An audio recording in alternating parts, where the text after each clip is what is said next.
Adelante, doctor Ulloa.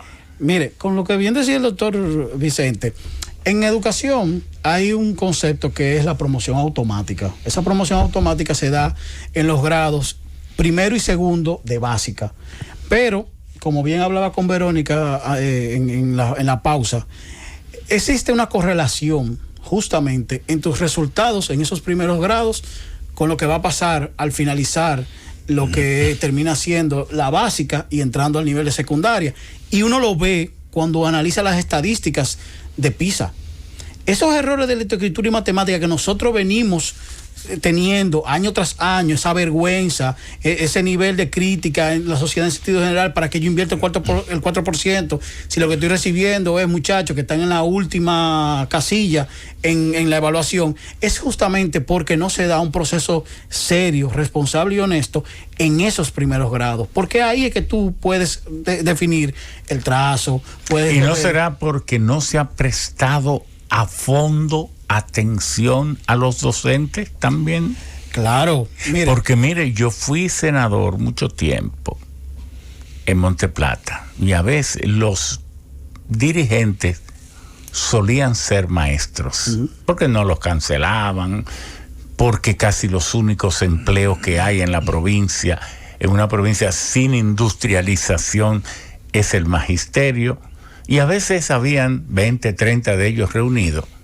Y yo, que estaba haciendo una investigación oculta, me inventaba un tema.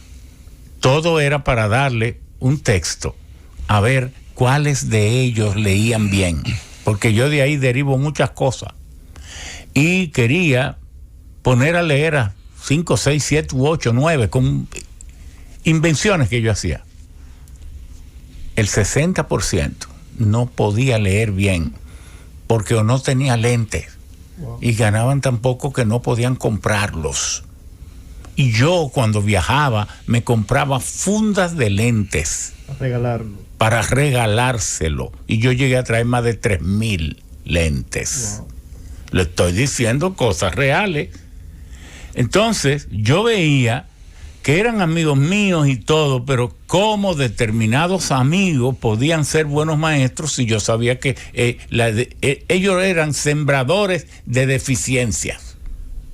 Entonces ahí entra la parte de calidad de la educación. Ahí entra un concepto que ustedes hablaban al principio, y aquí tenía un doctor sobre el tema de la eficiencia. Me voy a tomar una libertad.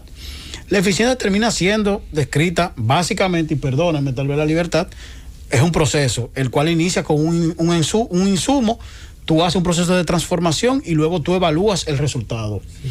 Tomando la libertad, teniendo un doctor, tengo que circunscribirme. Ahora, la educación es eso. Si tú tienes dentro de tus insumos, aulas, docentes, alumnos, sean textos digitales, físicos y demás recursos, y tú haces un proceso dentro del salón de clase, en este caso estamos viéndolo dentro de los hogares, y tú no lo evalúas, tú nunca vas a ver justamente dónde es que están los aspectos que tú tienes que mejorar. Y ahí ese punto que usted planteaba, porque a mí me interesa mucho. La educación a distancia tiene una disgregación o una dispersión del ambiente físico tangible del escenario educativo. El que describía Vicente cuando decía... Porque al distanciarlo, entonces el concepto de integralidad del todo para poder evaluarlo no es posible. Mire, y hay un concepto que aquí se está utilizando desde el 96, incluso yo fui jefe de campo de la investigación, que son las escuelas multigrado innovadas. Lo que utilizan es un mismo espacio, ustedes lo tienen en Monteplata, en San Cristóbal. ¿Qué consiste sí, lo voy a explicar. Okay, estoy diciendo las locaciones más importantes en el país. Bien. Está el tema Monteplata, está el tema de San Cristóbal, está Constanza, como es productora agrícola, está el tema de Ocoa y demás. Tú tomas un salón de clase básico, el metraje normal, y ese lo subdivide en los 4 o los 2 grados de educación básica que te interesa, del ciclo que te interesa, de primero a cuarto o de quinto a octavo en el tiempo anterior, porque ya ahora cambió la estructura. Ahora, lo interesante es que el docente tiene unas guías, y sobre la base de esas guías es que él da la docencia.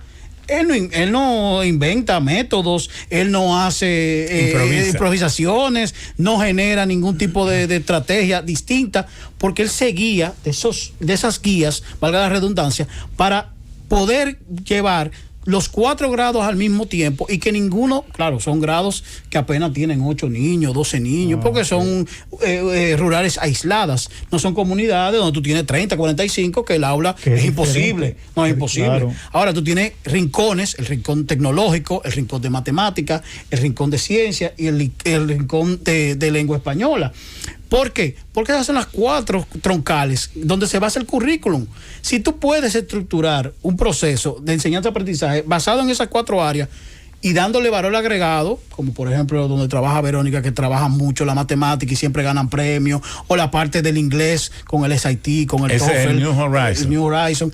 Pero tú tienes elementos adicionales que tú lo vas guiando sobre la base de tu visión como centro educativo. En el caso del colegio, nosotros le damos un enfoque mucho a la parte de competencias físicas porque son estudiantes atletas. Entonces, en sentido general, y dada la audiencia que ustedes tienen, lo interesante ahora es hacer el corte, como viene diciembre, el ministerio focalizar las áreas del país donde el brote no ha sido mayor y ahí hacer un proceso gradual y programado con su segmentación propia, de poder hacer una semipresencialidad sobre la base del cuidado de la salud, pero que permita esa supervisión de los aprendizajes para generar la eficiencia posible.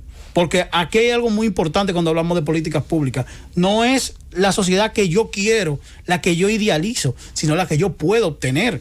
Y si nosotros podemos articular la política de asistencia social sobre la base de la premisa de que la educación y la salud son las columnas y yo hago todo como un eje transversal, yo estoy dándole un repensamiento a la pobreza, pero también estoy haciendo una cadena de valor agregado para que el pobre que describía el doctor, que tiene que esforzarse, que tiene que lograr, que tiene que superar unas brechas naturales que le dio la sociedad, pueda realmente generar esa grandeza que termina siendo yo poder hacerme profesional, generar valor agregado en mi vida, tener mi familia y darle las condiciones de vida que yo no tuve. Por eso la educación termina siendo la piedra angular donde se basa todos los estados de bienestar en los países modernos, sean nórdicos, sean socialdemócratas, sean liberales, pero la educación termina siendo la piedra angular de toda la concepción de lo que es el estado moderno en cualquier país del mundo.